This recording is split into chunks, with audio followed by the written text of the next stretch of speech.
Rumah aku dulu rumah kedai, dia dekat dengan masjid. Setiap hari subuh aku bangun awal lah, sebab family aku ni jenis penyaga apa semua kan. Every morning aku akan dengar azan. Tapi masa tu kecil lah, aku tak tahu apa benda tu azan. So rumah aku ada bibik. Aku tanyalah kat bibik aku tu kan, kenapa orang Melayu ni pagi-pagi buta dah bangun menyanyi kan. So macam mengganggu ketenteraman orang lah. Masa tu kecil lagi, aku tak tahu lah. Tapi masa tu bibik aku ada explain lah. Aku cuba untuk faham, tapi sebenarnya aku tak faham. Masih anggap dia menyanyi. Aku besar sikit, aku dah start duduk bergaul dengan orang Melayu. Sebab tu aku punya bahasa Melayu bagus. Kalau orang dengar aku cakap Melayu, dia orang tak tahu aku ni actually Chinese. Start tu aku ambil serius benda berkaitan agama Islam ni. Aku rasa betul-betul aku nak belajar. Sebab aku daripada kecil pun family aku tak ajar. Aku daripada kecil aku tak boleh accept yang Tuhan tu ada banyak. Aku tak boleh terima. Aku rasa macam, kenapa Tuhan tu ada banyak? You know, kalau ketua tu kalau ada banyak kan, huru-hara lah negara Malaysia ni kan. Cuba kalau PM kita ada 10, ada satu pun dah huru-hara. Kalau ada 10 aku tak tahu lah. Lepas tu aku ni fikir logik lah kan.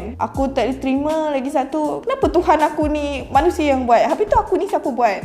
Daripada situ aku cari usaha lah, aku cari jawapan. Tapi masa tu budak-budak Melayu ni dia nakal tau. So dia mengejek aku. Dia cakap, kau tu dah lah Cina, confirm kau masuk neraka. Time tu aku sakit hati gila. Walaupun aku kecil lagi, aku dah masa darjah 2, darjah 3 macam tu. Aku pun cakap lah, korang Melayu sembah dinding. Macam tu lah, sebab orang Islam kan solat kan tak nampak Tuhan kan. Bila ada soalan baru akan ada jawapan kan. So setiap soalan tu aku usaha untuk cari jawapan. Akhirnya aku ambil keputusan untuk masuk Islam apabila aku genap 18 tahun. Genap je birthday aku. Lepas 3 hari tu aku terus pergi daftar. Masa tu aku masuk Islam 6 hari bulan 6 2016, 1 Ramadan. So 1 Ramadan terus kena puasa lah. Tapi aku tak rasa benda tu susah lah bagi aku. Sebab walaupun aku badan besar kan, aku akan gemuk, tapi aku tak kuat makan. Aku kuat makan masa-masa dia. Aku pergi je pejabat agama tu, aku terus cakap dengan ustaz tu, I want to convert, nak mengucap 2 kalimah syahadah kan. Tapi ustaz tu mungkin dia nampak aku macam orang hasti kot.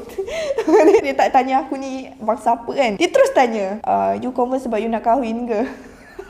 Aku rasa macam, aku cakap lah, tak, aku convert ikhlas lah. Aku bukan sebab nak kahwin ke, sebab kawan ke, sebab ada boyfriend ke, tak. Aku convert sebab aku nampak indahnya Islam tu di mana. Perasaan aku lepas masuk Islam tu, aku rasa aku happy lah. Aku dah jumpa satu jalan yang aku yakin jalan tu betul lah. Berbanding sebelum ni aku terkapai-kapai. Nasihat aku pada family yang mix ke, ada kawan-kawan yang nak masuk Islam, tak kira dia bangsa apa, once dia ada hasrat untuk masuk Islam, korang kena bantu dia sedaya upaya. Walaupun korang cakap korang tak berapa nak bagus, tapi nasihat aku, korang try lah. Sebab attitude korang yang bagus pun boleh tarik dia orang masuk Islam sebenarnya. Tak payah macam ajak dia pergi ni surau ke, tak payah. Macam contoh korang buat benda yang wajib, bagi dia nampak apa yang Islam tu ajar, insya-Allah lah dia orang akan ikut masuk Islam.